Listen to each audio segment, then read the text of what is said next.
We've seen it all too often. A child star looking to be doing so well and having so much fun, only to grow up and deal with a lot of mental health issues or other issues in general. In addition to coming forward about traumatic things that happened to them, Lindsay Lohan, Amanda Bynes, and Britney Spears are three that come to mind, two of which would eventually be under a conservatorship. If you're my age, you probably grew up with the Olsen twins. Marykate and Ashley had to deal with very uncomfortable situations, being objectified, and interviews that have resurfaced. In this video, we will dive into the history of the Olsen twins and shedding some light on the child star industry. What are your favorite things to eat? You went crazy over my Twizzlers this morning, right? What do you like? Popsicles. Popsicles. What do you like? Ice cream. They're normal children. They're just normal kids.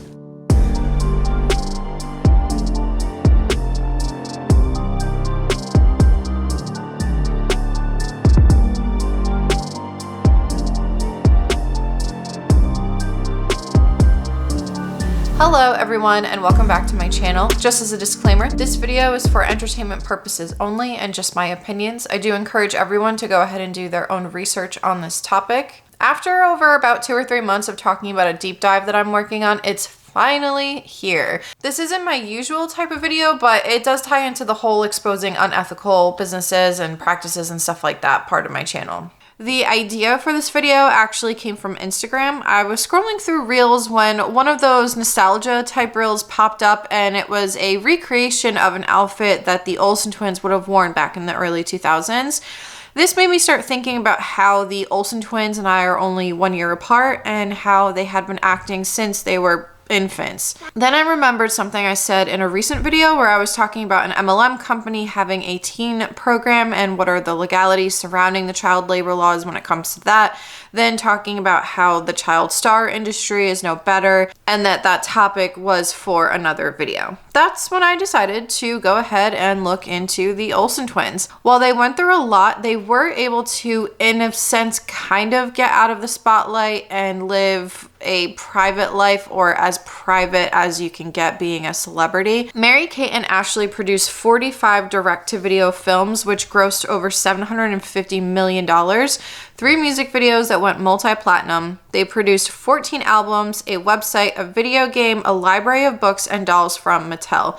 They were millionaires by 10 years old. Marykate did call them little monkey performers at one point. That the tween consumers with allowances to burn would be willing to buy even more.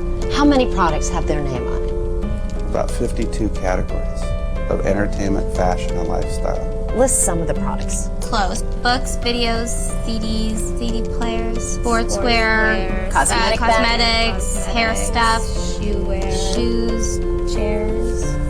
Chairs? It's part of the What kind of gross sales last year? 970 million globally. We'll probably double that in 2004. $970 million double. That means if all goes according to plan, Marykate and Ashley could be billionaires before they can even vote.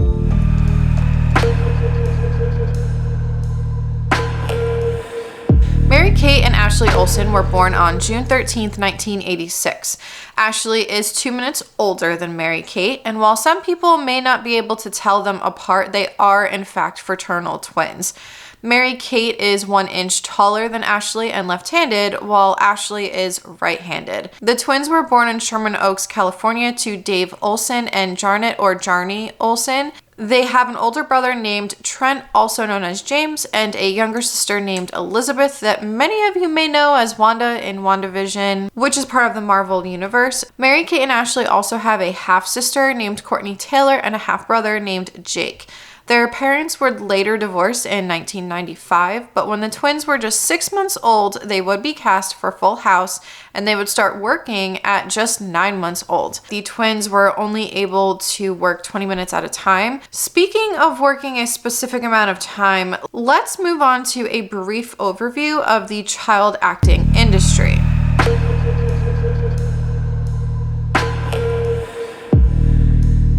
Before we continue with the Olsen twins, I want to go over something that's really important, and that is Coogan Law. I didn't know about this law until I started researching for this deep dive, and now with Jennette McCurdy's book that came out, I'm sure even more people are familiar with this law, but if you're not, here is a breakdown of it.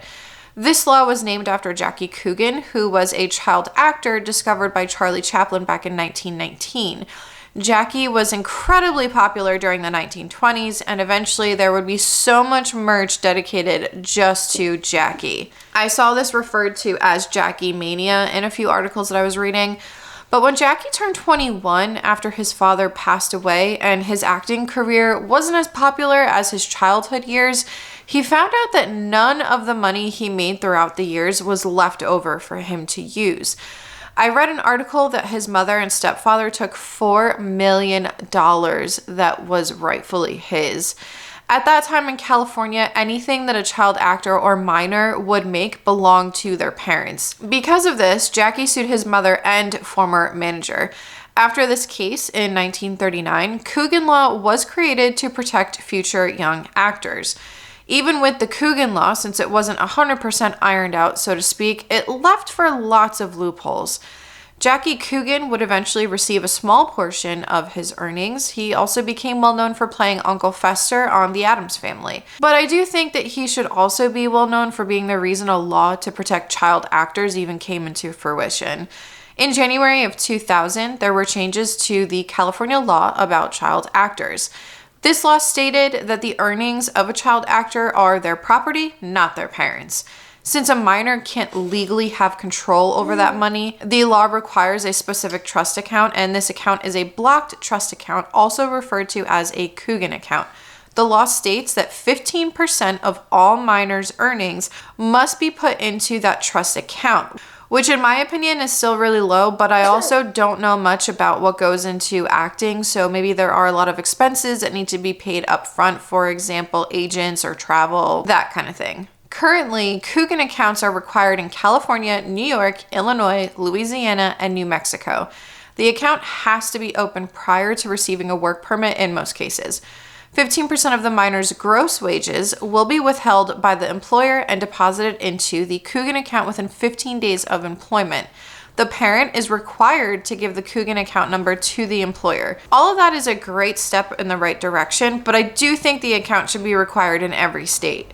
There was one article that I read that was titled 10 Child Stars Whose Parents Allegedly Ripped Them Off. In that list, they included Jackie Coogan, Macaulay Culkin, Misha Barton, Gary Coleman, Leighton Meester, Amanda Bynes, Ariel Winter, Jenna Malone, Corey Feldman, and Shirley Temple. So with that said, the Coogan Law is still flawed in my opinion, of course, due to some of those actors being children not too long ago. I do think the Coogan Law should also apply to children of family vloggers and influencers, since those are the present day actors in a way. I will be discussing family vloggers and influencers in this video as well, but before we do that, let's get back into the Olsen twins.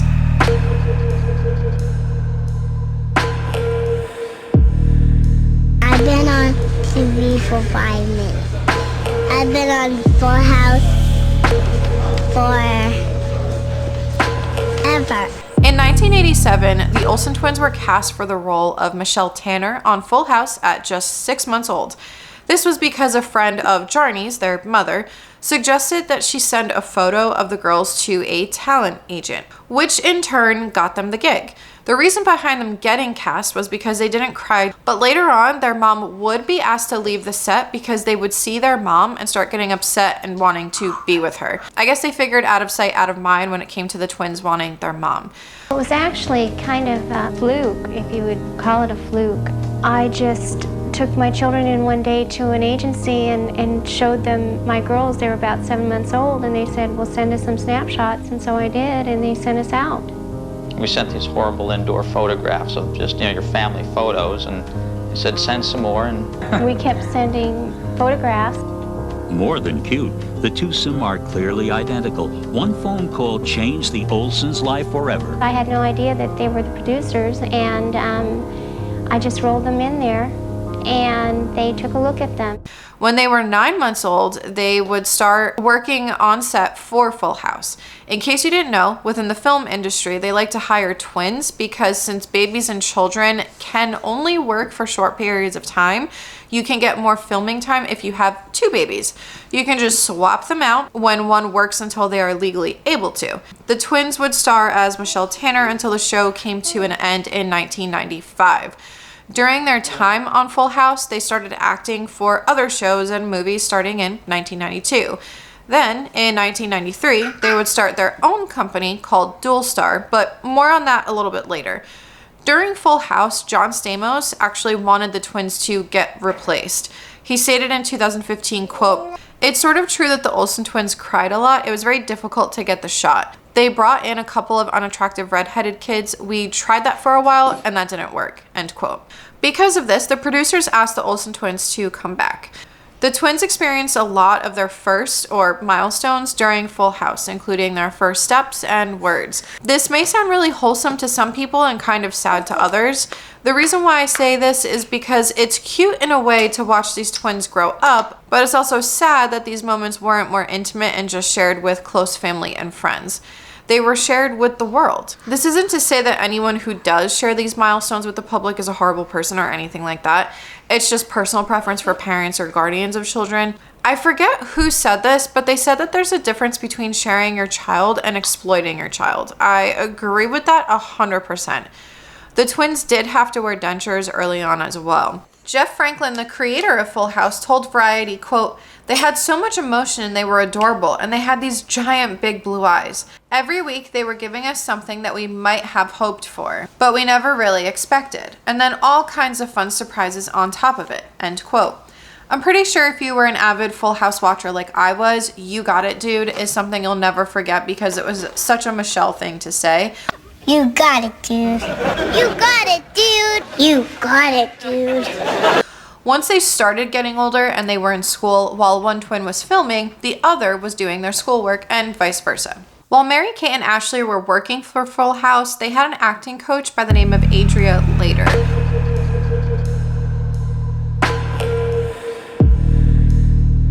In my history of being in this business, 25 years, they were probably the easiest going, calmest babies I'd ever worked with. From the very beginning, from the first day, they didn't cry, they didn't fuss. Adria later is an acting coach and film producer that was dubbed the baby Wrangler. She would end up suggesting for Marykate and Ashley's mother to leave the set while the girls were filming. This was due to the twins crying whenever they would be separated from their mother.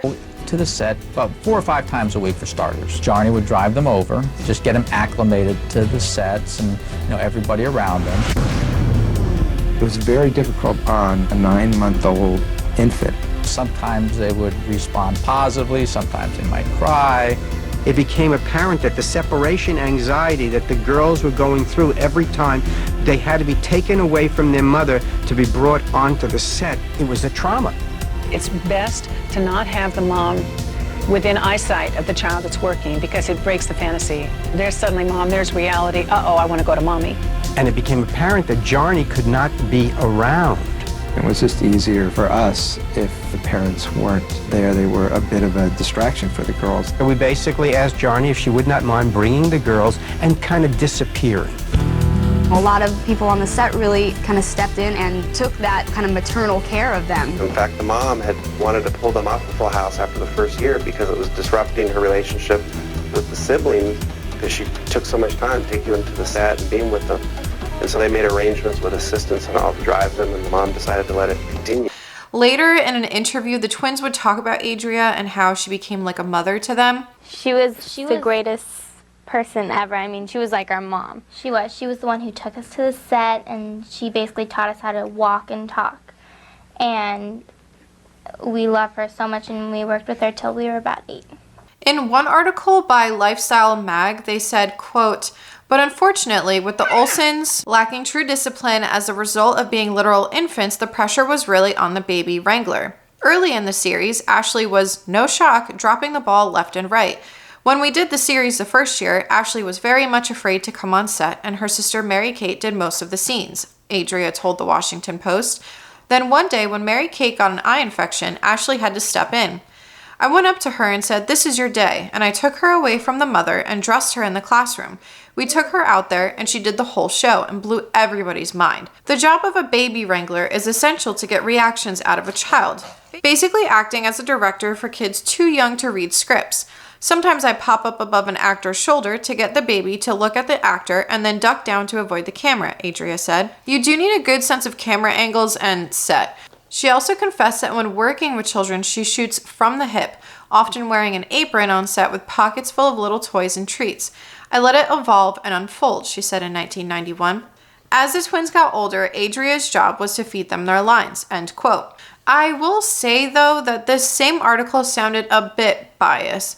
Almost as if they really don't like the Olsen twins, especially because a few things that they said were completely unnecessary.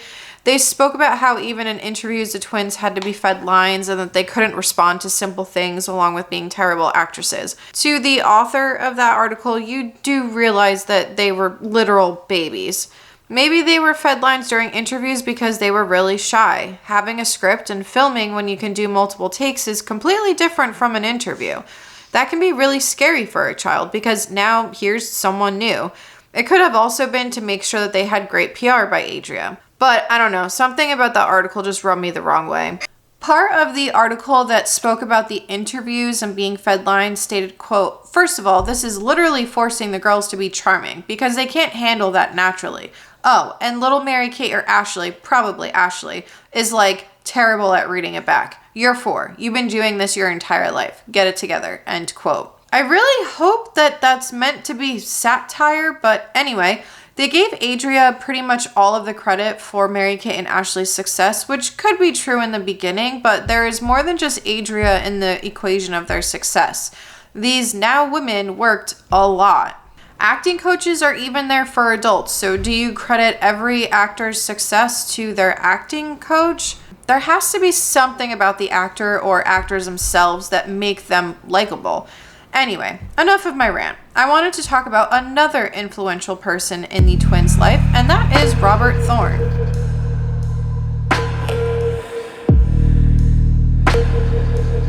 The Olsen twins started out making $2,400 per episode on Full House, and once Michelle Tanner became a fan favorite, their father had started asking others if they were making enough. With Marykate and Ashley's dad, Dave, and he would ask me questions like, well, what do you think the girls should be making? And I said, well, I don't know how much they are making, but if they're not making something substantial, you should ask for that. We're getting minimum wage or something. It was pretty low. So anything north of that was, was a step in the right direction. Robert Thorne, their lawyer, stepped in and negotiated with ABC to increase their salary to $25,000 per episode, and by the end of the series, they were making $150,000 per episode, according to Screen Rant. Robert Thorne negotiated Marykate and Ashley's first TV movie, It Takes Two. After that, in 1993, he launched a production company in their names called Dualstar. This made the 6-year-olds the youngest ever Hollywood producers. Other movies that were a result of Dualstar are Passport to Paris, Winning London, Our Lips Are Sealed, and New York Minute, which I have seen all of them, but I think Passport to Paris was probably my favorite.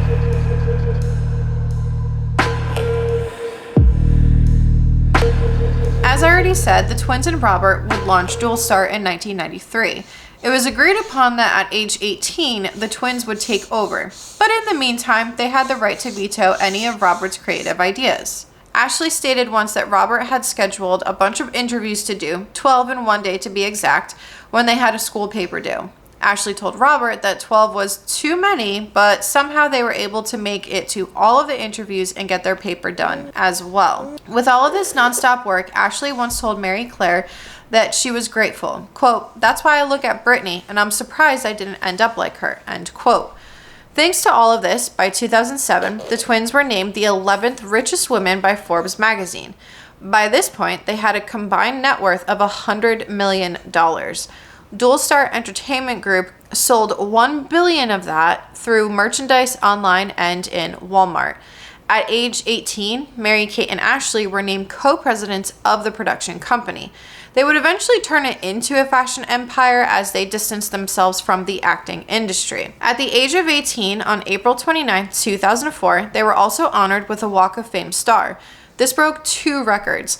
They were the first set of twins to receive a star and the youngest recipients. Unfortunately, in 2004, there was a bit of a turning point for the twins. That year is when New York Minute was released into movie theaters. This was their second film that went to theaters. Their first was It Takes Two back in 1995.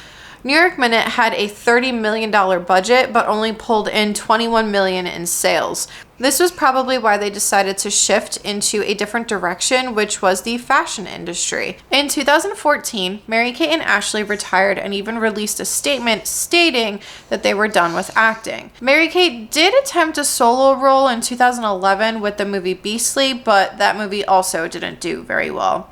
In 2006, Dualstar worked with Dylan and Cole Sprouse, who were also twins, and they produced Code, which was a magazine.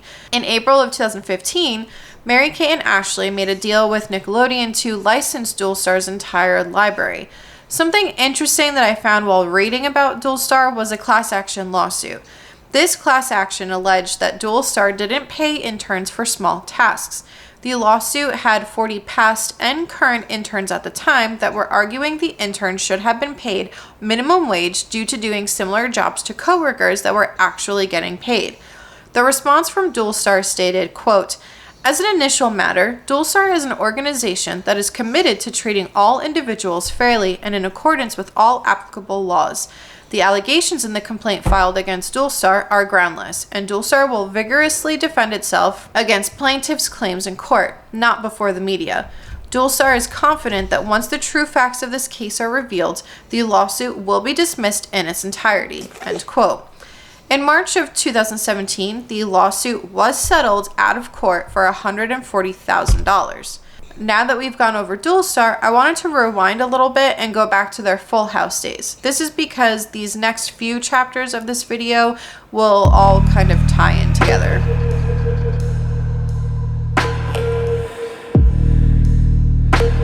You can't have Full House without Bob Saget. Well, at least his character. If you don't know who Bob Saget is, he played Danny Tanner on Full House, which was the wholesome dad.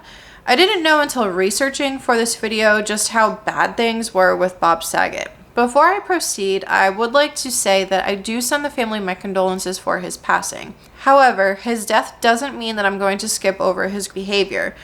In 2014, Bob Saget released a memoir called Dirty Daddy, The Chronicles of a Family Man Turned Filthy Comedian. Bob Saget stated that sometimes the actors on Full House would use a Michelle-sized doll to practice their lines or scenes. Like it looked like a porn doll. It was just missing the stuff. Sure. You know, all those things. You ever done that? You ever been with one of those things? Well, not one that I would hold that would mimic a 4-year-old, but yeah. Have I ever? Yeah. Sure. So I'm like talking to it, you can't do this, you can't do that. And then I just grabbed it, and I just threw it on the bed, and I just started pretending, that I was... my God. Right. So the crew's watching this, and they're laughing their asses off. But I did it kind of slow. I didn't do it... I took my time with it. I didn't want to do anything to offend anybody. At first, I was like dancing with it, and then I was like, laying in the bed talking to it. And then, foreplay? Sure. Yeah, exactly. And then it was very lifelike. Wow. What? Come on. That's great. You can cut this out, right? No. So one of the moms is a punchline. So one of the moms comes down, and this is all true, and she goes, "You got to stop this right now. This is on the monitors. The kids can see this in the classroom. The kids are watching you do this." I think we can all agree from that podcast clip that it even made the hosts uncomfortable, or at least that's what it seems like. What do you even say to something like that? The next portion I wanted to go over about Bob Saget is the roast that happened in 2008 on Comedy Central. There were some things that were said by other comedians that's quite alarming, especially given the fact that Bob and other adult actors were working with minors and literal children. How do you make an ass hurt? The Olsen twins say, well, Bob Saget hands you a chocolate milk that he just made, and you wake up 3 hours later lying on your stomach. What a tough gig that must have been, huh? His entire job consisted of saying, "Take a look at this," which is what he used to say to Marykate Olsen in her dressing room.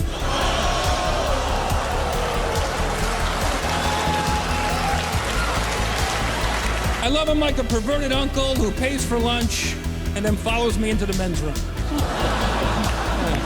How house should have been called Blackjack because she hit on the Olsens when they were 8. He didn't stop till they were 21. Is it true that you used to give Marykate acting lessons? You tell her, act like this never happened.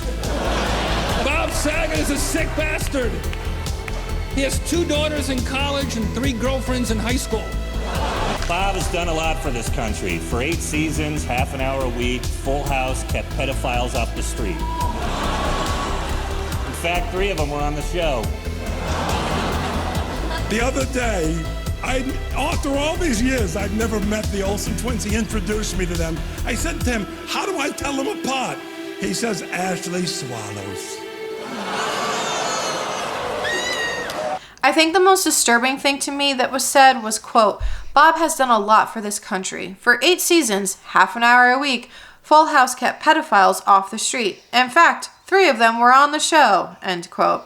First of all, that's quite the accusation, but also terrifying. This isn't something to joke about. This is something that needs to be reported and investigated. A lot of really terrible things happen within this industry, and sadly, if we fast forward to 2018, that's when Jodie Sweetin, who also played on Full House, would speak out about her SA. Bob Saget wasn't the one who did this to her, but I did just want to mention this because it's not something to joke about. This brings me to the next part of this, and that is talking about the Olsen twins being objectified.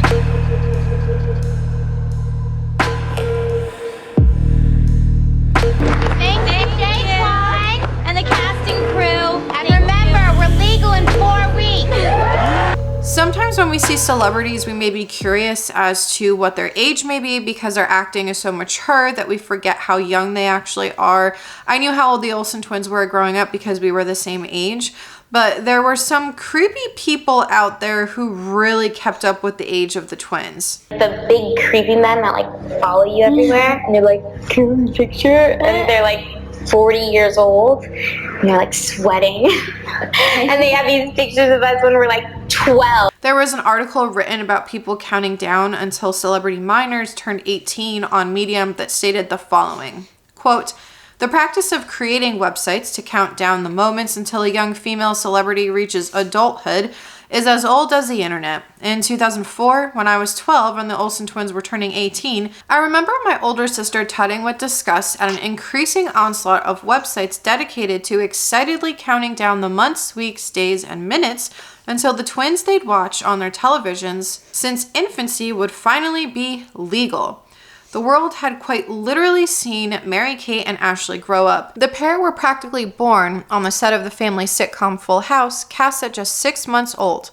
The twins spent the best parts of their childhoods starring in other childhood classics like Passport to Paris and Switching Goals, men patiently waiting until they hit puberty and their fantasies made the switch from perverse to pedestrian made me feel queasy, even before I was even entirely sure what it meant, end quote. It's so sad that so many celebrities had or probably still have countdowns until their 18th birthday. So many children are objectified, not even just in Hollywood, but all over in everyday lives. It's disgusting.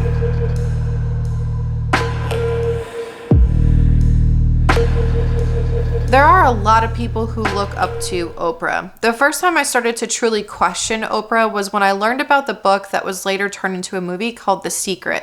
She actually endorsed the book on her show and was all about it. If you don't know about The Secret, I'll leave a link to my video below, but it's all about the law of attraction and manifestation. The Secret is to the point where if you get into a car accident and end up severely injured, it's your own fault because you manifested that into your life.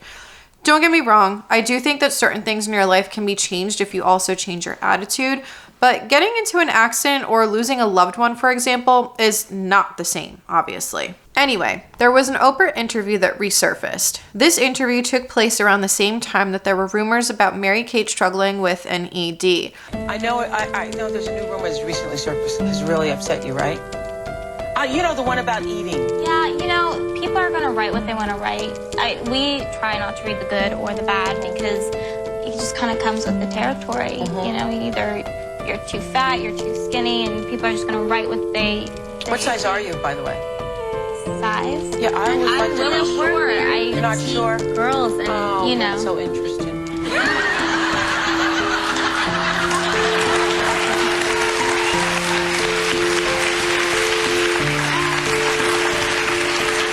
You can clearly see in that clip just how uncomfortable the twins are. Why did Oprah think it was okay to ask these types of questions? It's just really invasive. Sadly, the rumors of Marykate struggling with an ED were actually true.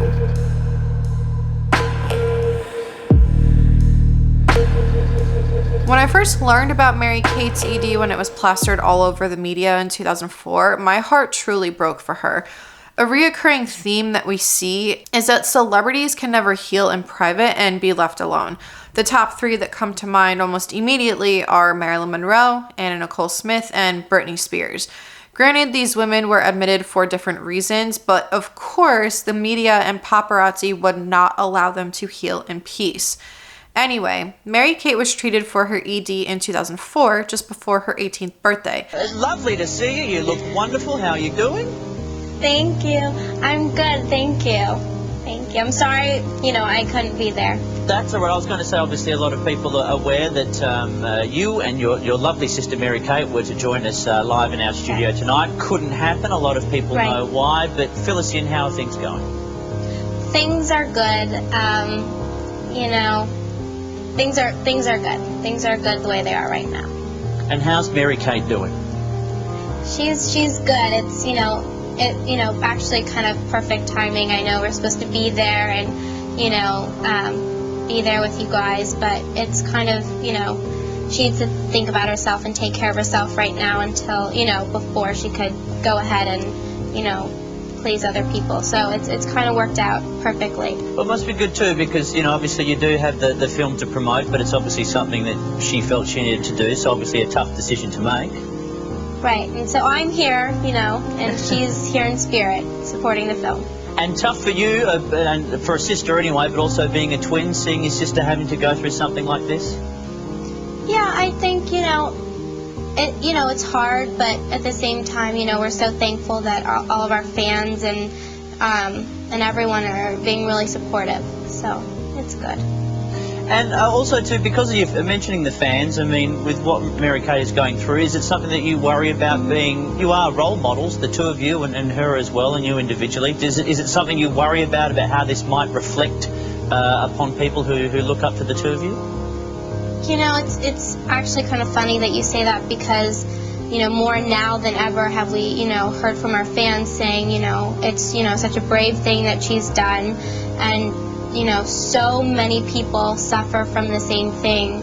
It's not just, so many people suffer from this. And, we've gotten so much support because I think everyone realizes that, it is an issue that people, don't necessarily always talk about, or I don't know. It's a big issue, and so the fact that she's taking responsibility and taking care of herself, I think people really respect that. And also good on you too. I know this must be tough. I mean, although it's Marykate who is physically going through it, you're the one who's almost put in the firing line in a sense. So thank you very much for taking the time to chat to us. No problem, thank you. In late July of that year is reportedly when she came home from the facility, and her spokesperson told CBS News, quote, "She is feeling very well and is looking forward to rejoining her family and friends and preparing for her freshman year at New York University," end quote.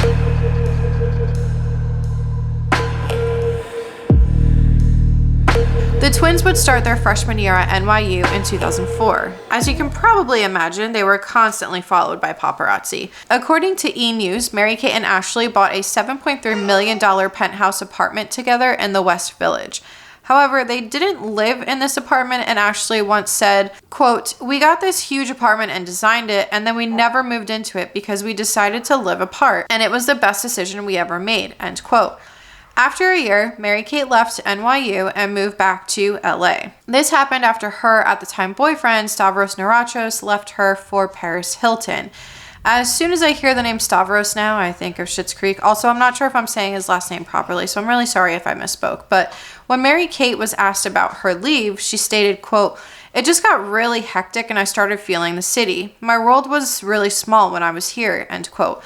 Which is interesting given that she's been acting since she was a baby. That should speak volumes as to how rough it must have been for her.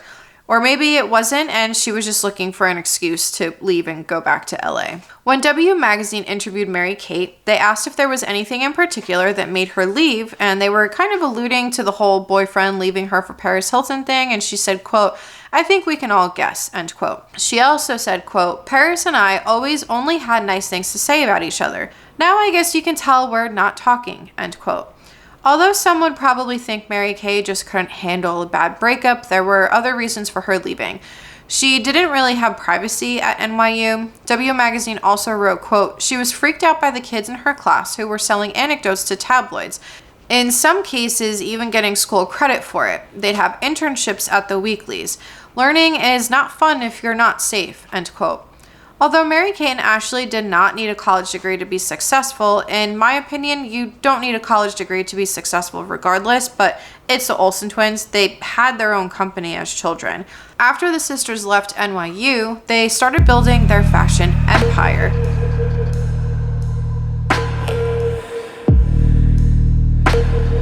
This next topic is going to be a very heavy one because we will be talking about Heath Ledger's death and why it's even going to be mentioned in this video. I remember when I first found out about Heath Ledger's passing and I couldn't believe it at first. The first time I'd ever seen Heath's acting was in 10 Things I Hate About You, and I think that's to this day one of my favorite movies.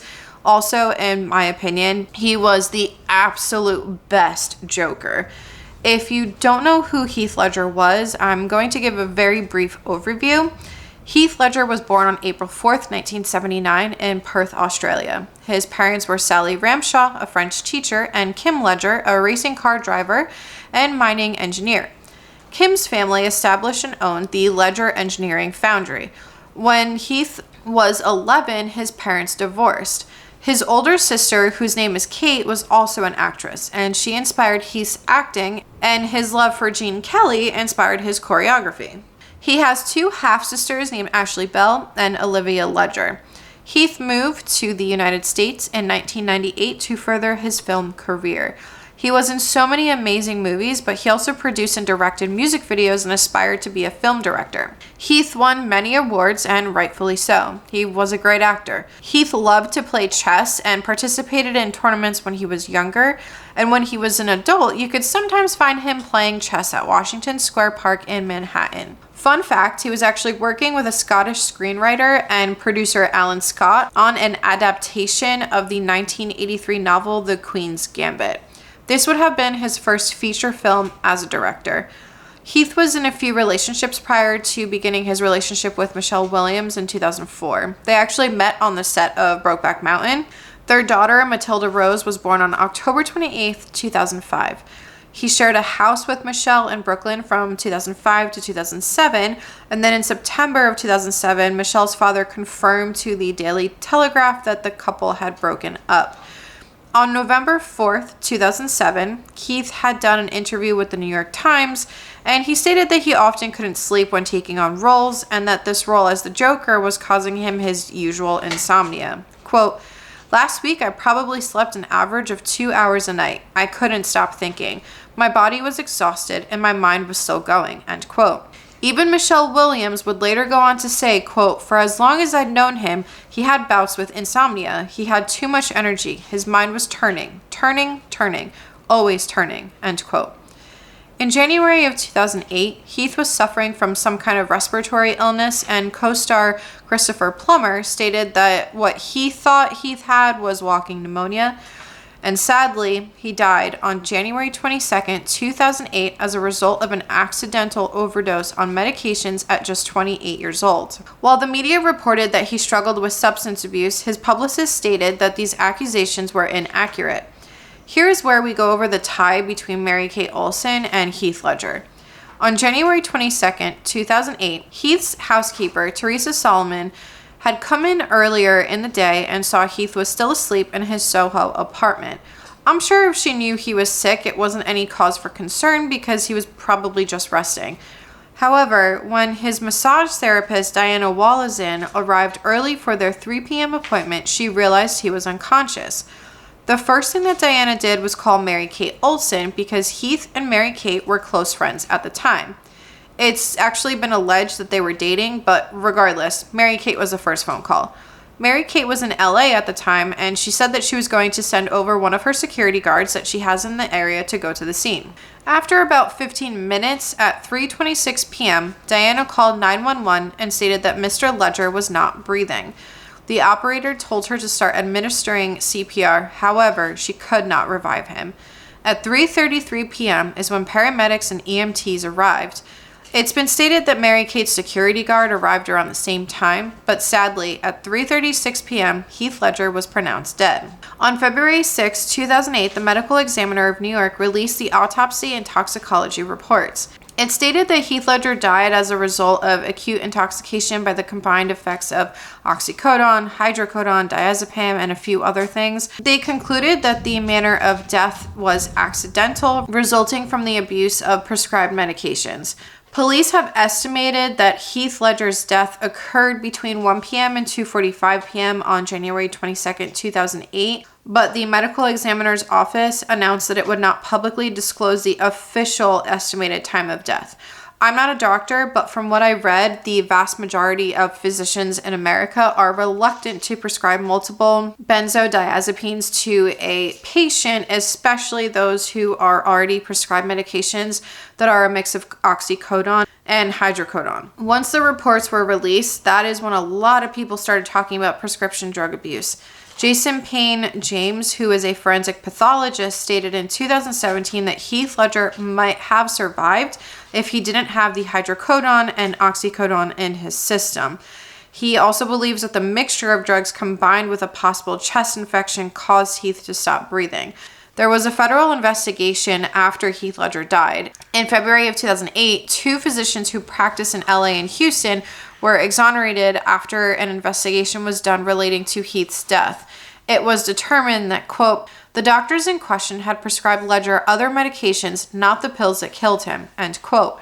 On August 4th, 2008, Marykate's attorney, Michael Miller, released a statement stating, quote, despite tabloid speculation, Marykate Olsen had nothing whatsoever to do with the drugs found in Heath Ledger's home or his body, and she does not know where he obtained them, end quote. The reason why there was speculation of the tie between Marykate and Heath's death was because she wouldn't speak to the DEA without immunity. Unfortunately, we still don't know where Heath obtained the oxycodone and hydrocodone that killed him. Could Marykate have given Heath the drugs because maybe he was having trouble sleeping or he wasn't feeling well? It's possible, but we don't have evidence or proof of that, so we can only speculate at this point. I will say that her stating she wanted immunity does make it seem very suspicious, but at the same time, because of the severity of the situation, she could have also been scared.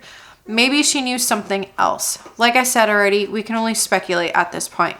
It's still a very sad situation to think about because Heath was only going to accelerate in his acting career. And my condolences do go out to the family and the friends, even though it's been so many years.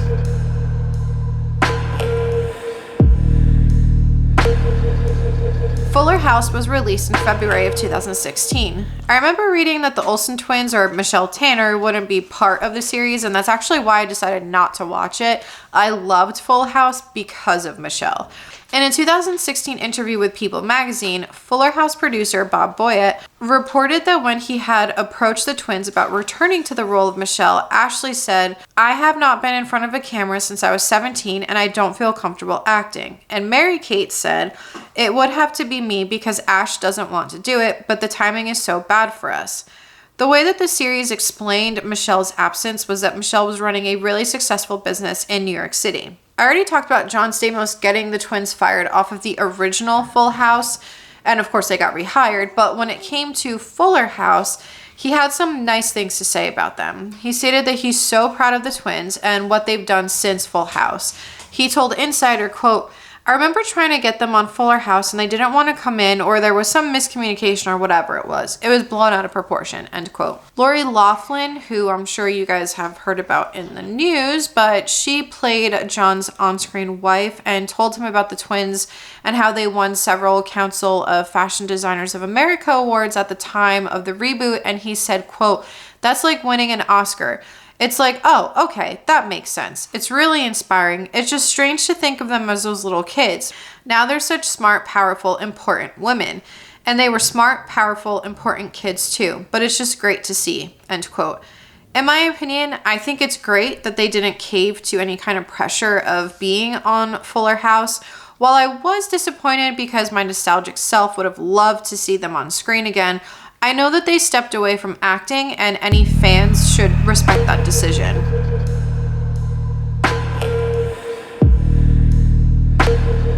I think there are two things. Something my sisters always say, which might have come from my father at one point, my dad, I don't know.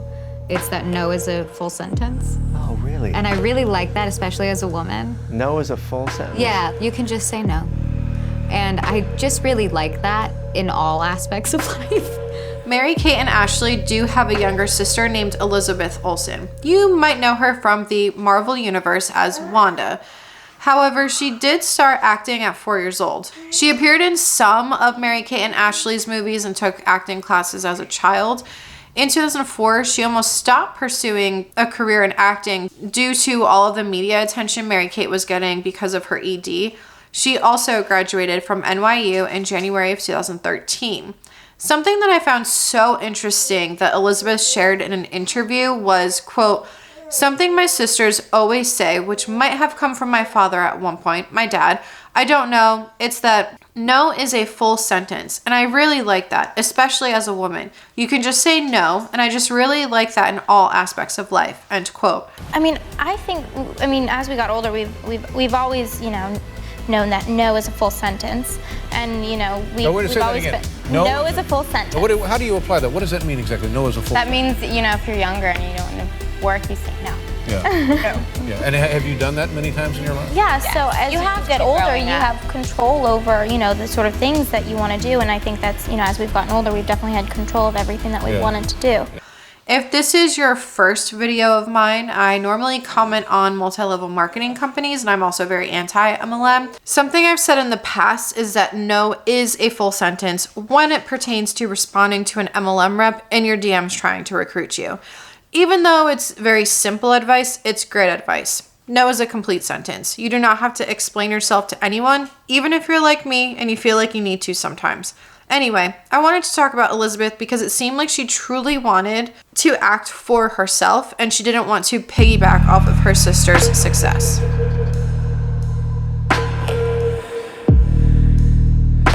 If you're my age, or at least around the same age, you might be familiar with the movie Mrs. Doubtfire or Matilda. I've actually used Matilda references in previous videos because I loved that movie when it came out.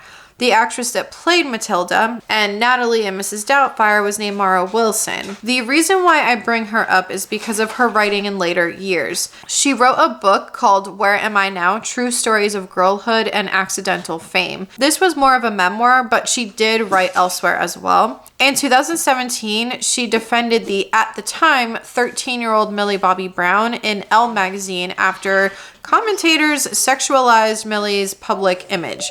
If you don't know who Millie Bobby Brown is, she's 11 from Stranger Things. Can we just stop and focus on the fact that she had to defend a 13-year-old because of the commenters that were sexualizing her public image? 13 years old. In 2021, she commented on the documentary Framing Britney Spears in the New York Times, and she talked about the similarities between her and Britney's lives as child stars. Mara talked about when she was asked to comment on the sexuality of an, at the time, 18-year-old Britney Spears when she was just 13. She did say that she was so relieved that she was able to escape this kind of over-sexualization, especially so young. Granted, technically Britney Spears was legal. However, she was 16 when Baby One More Time came out. Britney Spears has been sexualized since she was a minor. I made an entire video a few years back about Britney Spears and the Free Britney movement, and if I remember, I'll leave that link below. But Britney Spears is the perfect example of the terrible things that can happen to a child star.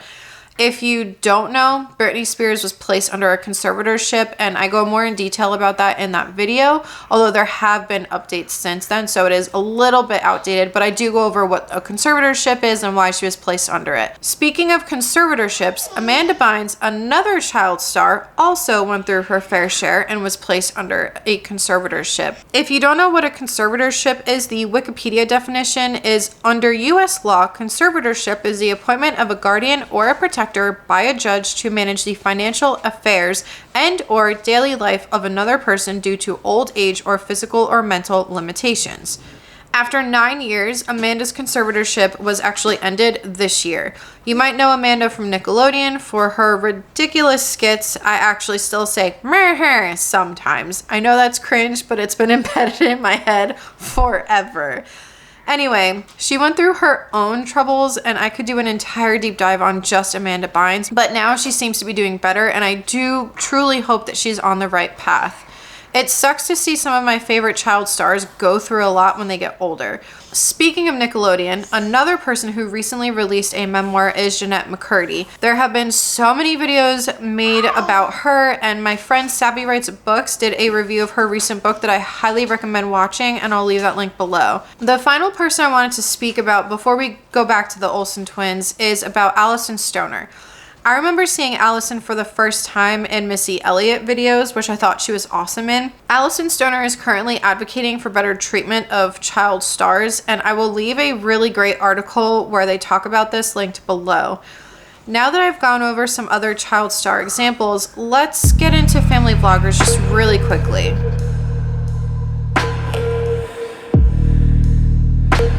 If you remember, I spoke about Coogan Law at the beginning of this video. I said how I think Coogan Law should apply to children of family vlogging channels and influencers.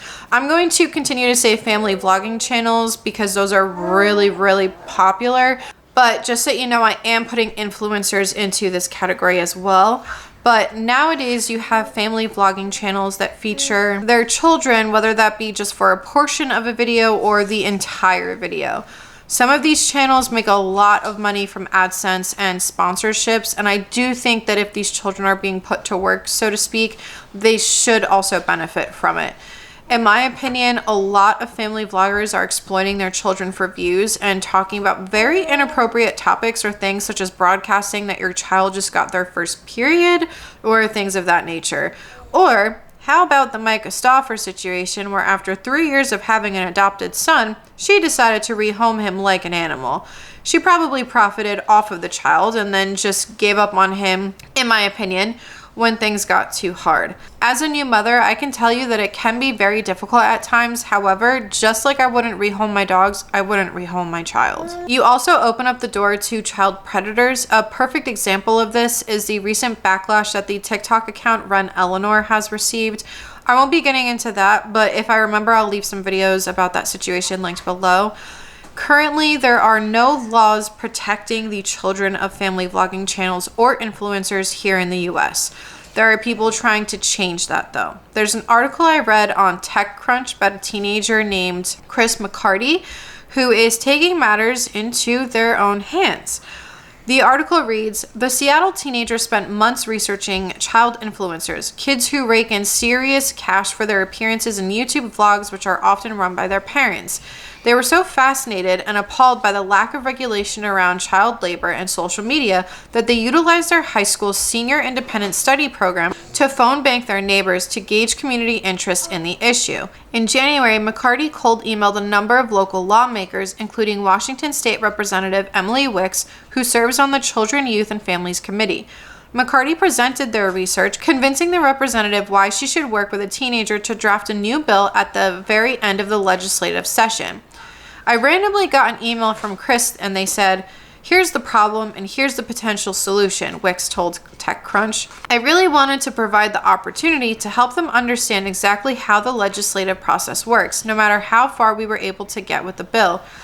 With a 20-year age difference, McCurdy and Wicks have distinctly different experiences when it comes to growing up on social media, but they work together to propose House Bill 2032. If passed in the Washington State Legislature, the bill would apply to content that generates at least 10 cents per view and has an individual minor featured over 30% of the time. In that case, a percentage of the family vlog's income would be set aside in a trust to be given to the child when they turn 18. At that time, the individual could also request the content they appear in to be removed from the tech platform. House Bill 2032 also states, quote, "Some children are filmed with highly personal details of their lives shared on the internet for compensation from birth. In addition to severe loss of privacy, these children receive no consideration for the use and exchange of their personal property rights," end quote. The Heritage Herald also had something to say about family vloggers, and that is, children being the focal point of this content has proven to be successful, but not all family channels do this.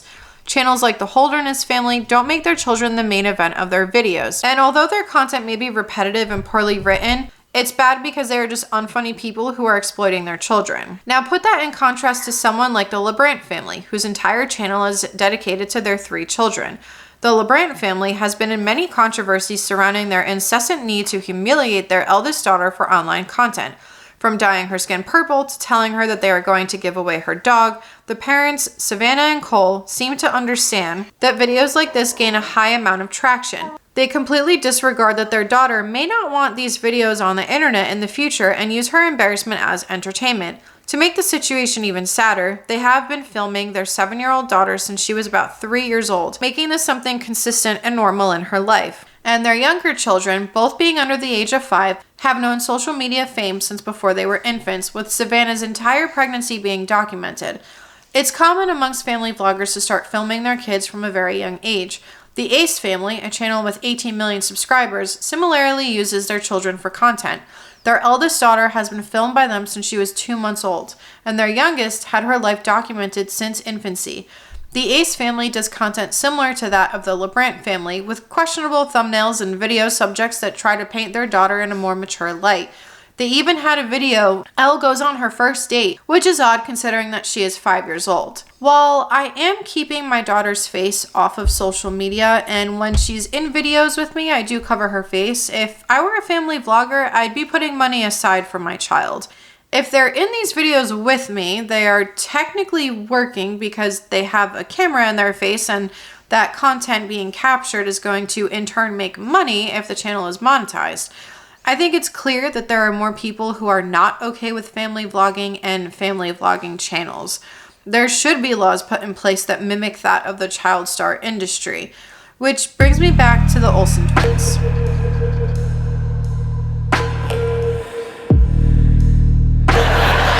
Television family. Right, so you're saying would we ever take our kids on an audition for the same experience? Right. Was in your mind that experience positive enough that you might consider doing the same when you get married and have children of your own? Would you give them to a TV show? Probably not. Probably not, unless they had an amazing experience, and we know that we were very lucky.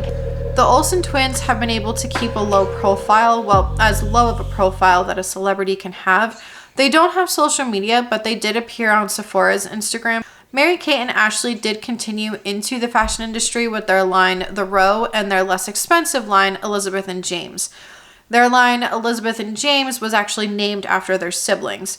I won't be going into too much of their personal lives because they have wanted to keep their lives on the down low, but Marykate did recently go through a divorce back in 2020. Marykate and her ex-husband were married in November of 2015, then Marykate signed a petition for divorce in April of 2020. Her motion came to a halt due to the pandemic. She then filed an emergency order to end the marriage, but the judge rejected this motion. There was a prenup, so according to Us Magazine, a source told them, quote, her business, interests, and fortune are protected, end quote. According to Harper's Bazaar, they stated that she filed the emergency motion because she was worried that her now ex would try to get rid of her belongings from their shared apartment. She was unable to get her belongings due to the stay-at-home orders in New York City at the time. I'm only mentioning this because this was made very public and everyone already knows about this. One thing that has stuck with me since starting the research for this video was when Marykate told Mary Claire in an old interview, quote, "I look at old pictures of me and I don't feel connected to them at all, but I wouldn't take it back for the world," end quote.